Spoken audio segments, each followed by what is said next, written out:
Hi, I'm Travis, and I'm a senior at Franzen High School. We're doing a project for Franzen's Global Issues class, and I chose a stat, and I did mine on discipline and JCPS. Facts gathered before research, according to the JCPS strategic plan, it just shows the differences between suspension rates between elementary, middle, and high school, as well as poverty and how it influences suspension rates. Also gave out information on students between free and reduced lunch and those who are not, as well as ethnicity. So the reason why I chose this stat was because I am a student at Fern Creek. And it matters to me because students are at risk of being a part of this statistic, and that includes me. So, I also see students being disciplined all the time. So, this stat was called me because I was wondering, why is this the way it is? So, with that said, I want to go ahead and share the information that I researched and I gathered. But before I do that, I want to ask if anybody has any questions so far. Okay, so I chose 3 theories. My first theory is that students have other worries other than getting suspended from school. Like home life, work is probably a major one. Maybe they have like no connections with other people. Maybe it's just depression. Who knows? But that was my first theory, and was maybe they have other worries besides school. My second one is that parents can teach their kids on how to behave in society, but perhaps these kids choose not to listen. And because of this, they may have bad connections with parents, teachers, or maybe they just simply lack a role model. Perhaps parents and teachers don't know how to reach these kids. And that is also a major issue. So my third theory was teachers or school staff may also have stereotypical or racist views. Perhaps they do not know how to connect with students as well as they should because of this. So, my research on my theories. My focus area number 1, I asked myself the first question, do students have other worries like work to not care about suspensions? Information that I found is about 1.6 million people are supporting themselves on minimum wage. And I wanted to point out this statistic right here. About $15,000 are made with students that are working and are on minimum wage. So it's not a lot to go about. And then 1 in 4 high school students work. This is according to the U.S. Census. So this means that about 3.1 million students aged 16 and older are working nationwide. And this amounts to about 1% of the population. So, and also another study at University of Michigan and Penn State University found that students are more likely to have part-time jobs, but only minorities are more likely to work long hours. So if white students are more likely to have part-time jobs, where are the other ethnicities? And because of the ethnicity topic came up, I tied this in with the suspension rate and ethnicities in school. So why is this? A guy named Westerman said, sometimes they like getting the money and they'll take on more hours. Therefore, they fall behind in school. Well, if this is the case, can you agree with this statement? It's just information, where I got my information from. Any questions so far? My focus area number 2, does poverty affect suspensions within school? Because we did look at the JCPS Inequity Report Card, it did talk about poverty. So I did want to go ahead and take a look in that. Information found. The U.S. Department of Education found that for every year a child spends in poverty, there is a chance that child will fall behind by grade level or by the age of 18. So, also in the book, Wasting America's Future, the Children's Defense Fund estimates that every year a child is in poverty, at current levels that we are at now, it will cost our nation $36 billion in lost future productivity. Take a minute and think about that. That's a lot of money that's wasting because students cannot connect with not only society, but they can't connect with education, and that is extremely scary. Studies have also found that lower class parents at home, this is looking at family life, studies have found that lower class parents tend to look on children's behavior with a focus on immediate consequences and it's external. Whereas parents in middle class look to their students and look to their kids and they want to know why did they do that. And that's what uncovers the meaning behind everything. When you find out why or the motivation for something, it can easily be fixed. But if you just punish for somebody and you don't ask yourself as a parent why your child did something, it'll never be fixed. Thus, they're going to continue to repeat the same mistake over and over. The strains of poverty for parents may also promote the use of disciplinary approaches that takes less time and effort. And in this day and age, we cannot just take shortcuts on, okay, what's the fastest way? And I also tie that in, this is similar with schools. Because if your parents are looking for ways that take less time and effort, why should your schools care about you as a person more? They don't. So, they're going to do the same thing. They're going to look for what's the fastest way to get you out and get rid of this problem. And to them, that means a suspension. Children raised in poor households often fail to learn responses that would normally benefit them in school and their durations in studies. So, secure relationships are important. So this ties back to the lack of a role model. It helps, having connections with people helps them build lifelong skills that are needed. And in school, you may know by sitting in the classroom, you need to know the signs. Signs that children in poverty are more likely to display acting out behaviors, impatience, inappropriate emotional responses, gaps in politeness, and also impulsivity. There's always that one kid in your class that's just everybody considers weird or they just consider rude. Perhaps this is because they come from areas where they are not as, I would hate to say lucky, but they're not as beneficial as we are. So, I also found this. This is called the emotional keyboard. This is also from the same website that I got. Taught is what we look at. We look at humility, forgiveness, empathy, optimism, and compassion. Those things are taught in your life. You're already, when you're born, you already have sadness, joy, disgust, anger, surprise, and fear. And then you're also taught sympathy, patience, shame, cooperation, and gratitude. This keyboard demonstrates how, over your life, you pick up things based on your emotional and physical experiences and with people that you connect. Well, the reason why I've noticed that people were more likely to be suspended is because without these foundations that are so needed, they skip out on a lot of taught things. Therefore, they act out irrationally, and therefore it gets them suspended. So, what drives, this is my next question, what drives this in-school behavior? The drive for reliable relationships, the strengthening of peer socialization, and the quest for importance and social status. This goes on for all students. This is what we all strive for. One of these three topics. The reason why we act the way we do at this age and in this place is because most likely it ties into one of these. So my question is for you all, does this apply to you? My information, where it came from.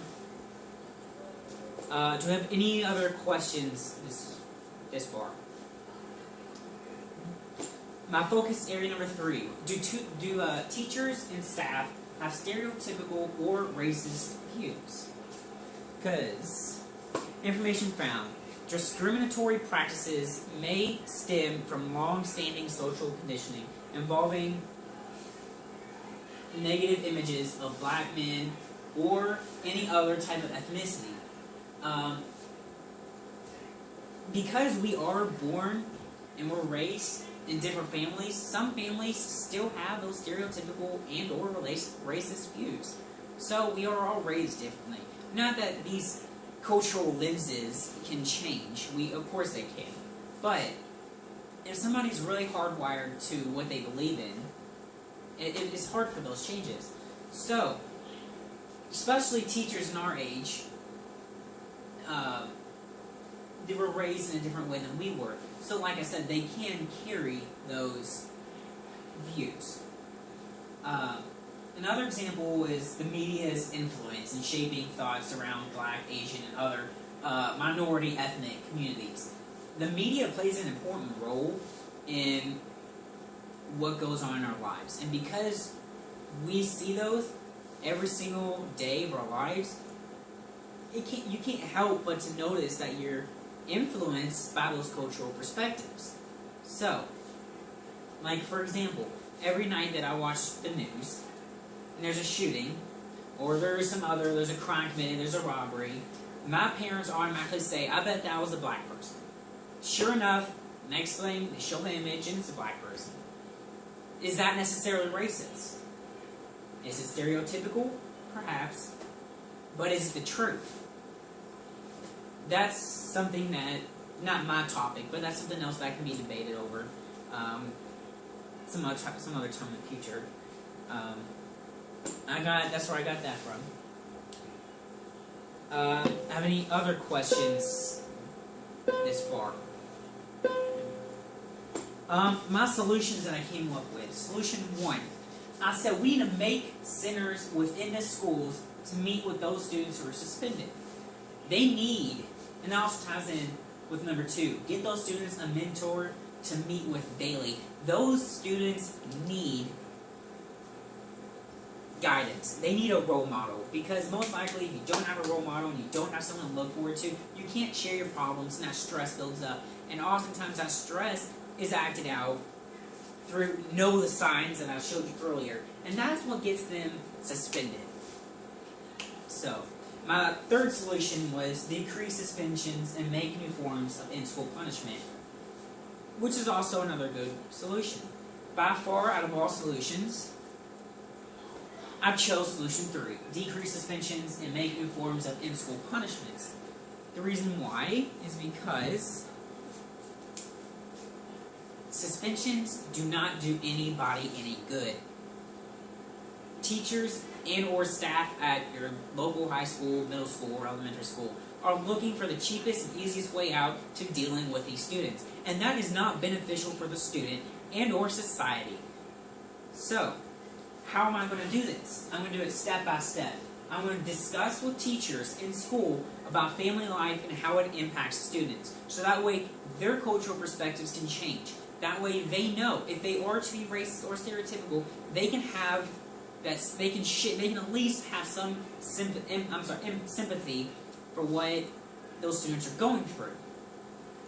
Now, my next step is to determine if the superintendent is understanding and is supportive of new changes to come. We cannot change school discipline within school because they're part of a larger project. But if we were to take this to her, and we were to have this, I believe her name is Donna Hargens, if we were to change this and we were to take this to her, she could, in fact, change suspension. We need to conduct a survey for the teachers on views of discipline. We do this through a website. So that way we can get teachers' perspectives on, is the discipline okay? What do? Do they take the easy way out? Do they truly care for these students that are getting suspended? My next step is conduct a survey to the students on their views on discipline. Do they feel like they're being treated equally? If you are of a different ethnicity, does another ethnicity get treated better than you do for the same thing? And if that's true, then of course something needs to be changed about that. So we need to compare the survey results between the teachers and students, and we need to find out what between those, based on those results, what can we do to change it? We need to bring in mentors for those students so we can have one-on-one help. Instead of punishing these students, they need help.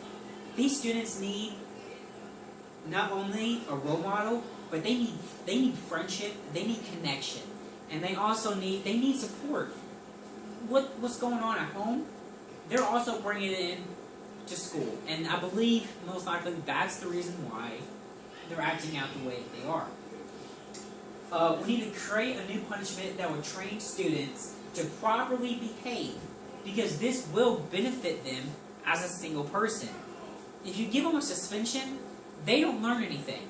As a matter of fact, if they are getting suspended for something most likely stupid that they did, means they probably don't care for school. So in fact, when you're suspending them, you're doing them a favor and you're sending them home, which is exactly what they want. At the same time, they need to find a way for those students to give back to the community. That in itself is not only could be a punishment, but it is also a reward, because the community also thrives. We need to get parents involved with new forms of punishments. They need to know what is going on, not only what they can change in their family life and their day-to-day activity, but also what they can do to help out with the new changes. We need to study the new changes made, and we need to know how it impacts students, teachers, parents, and school staff. Partnerships, I said we need to get Donna M. Hargens, our JCPS superintendent, Dr. Myers, our own school principal. We need to get other school principals, miscellaneous mentors, teachers, parents, and students. If this is to work, we need all. This involves everybody. Materials. For this to work, we need a website for our surveys. We need papers for research, mentors for student help, and PowerPoint to spread the word, like this PowerPoint, on what we can do to change it. Therefore, my estimated budget is about $300. Not much of a change, and I guarantee out of JCPS pocket, that's a penny. Overall solution: instead of suspending students and sending them home, which does nothing for the student, it gives them free time that they so crave. So, staff, parents, and/or teachers need to find the cause of irrational student behaviors. Once found, a new form of school punishment will be put into place. Don't just say, "Oh, you did this. Here, I'm going to give you a suspension." First off, the first procedure is, why did you do this? Ask them. And if their answer is simply, "I don't know," we can find something else, and we can find a way, maybe with these mentors, one-on-one help, we can find the reason why they do what they do. So it goes like this. For every regular suspended school day, the suspended day will be equivalent to 3 service hours. So for example, a student gets in a fight with another student. Those students receive 4 days of suspension. That's their punishment. As a matter of fact, you send them home, most likely they're going to go meet each other outside and they're going to do it all over again. That's not beneficial to the student. So, instead of suspending them, they must complete 12 service hours. Because, how do they get 12 service hours? Like I said, 1 suspended school day is equivalent to 3 service hours. So if they were suspended for 4 days, 4 times 3, 12. There you get your 12 service hours. Now this way, students will be able to teach themselves responsibility and at the same time have the opportunity to give back to the community. However, there's a catch. These service hours that they're doing will not go towards the service hours that you are required to have to graduate. That's the only way, because that will be, at the same time, that would be kind of a reward system, and we don't want that. So those service hours will not go toward school service hours. So, that was my final solution. Does anybody have any questions? Okay. Thank you guys very much for watching. If you guys have any other questions that you didn't get a chance to get to, please come and see me. Or if you have any questions regarding this whole entire PowerPoint in general, you can call me at 640-3782, or you can email me at travis.gri11ton@gmail.com and shoot me an email or call me, and maybe we can work something out. Thank you for watching.